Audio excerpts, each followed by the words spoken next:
Dolandım Kərbəlanı, vadiye dərd o bəla gördüm. Məsir karvanda qüssə gördüm, ibtila gördüm.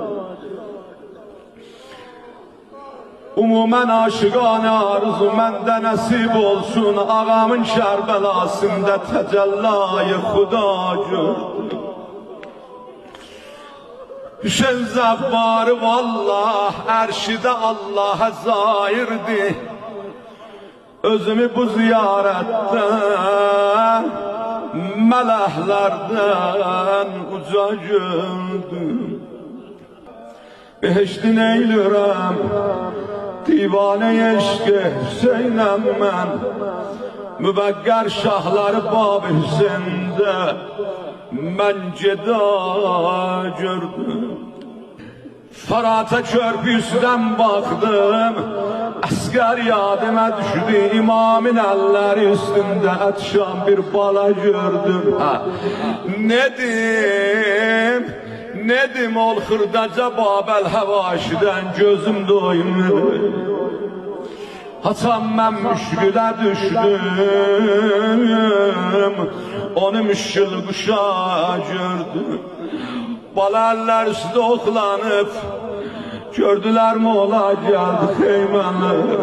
Heç kəsi çağıranmadı, bax. Elə bir yol dedi Zeynəb, bacı gəl ağlayaq bahəyəm, yaranı bağlayaq bahəm. O əllər çox yaranı bağlayıb, barha gördüm.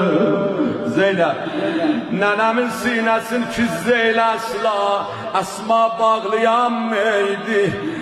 Bəli sən bağladın, Zəhra buyurdu, mərhəba gördüm. Babamın başına mehrabidə şəmşir ənəm məxdə, səni dəsmal əlində zəxmi bəndi Murtaza gördüm. Hasan kardeşimin teşne digerganı yakan məxdə, dodakları yordum, can değildim şaba gördüm. Hala indi Zeynep senden bir tane xahişim var, sen ki yaranı güzel bağlıysan, tökünmən göz yaşı, sen əsgərin qanlı boğazı yok. Lay lay balam lay lay.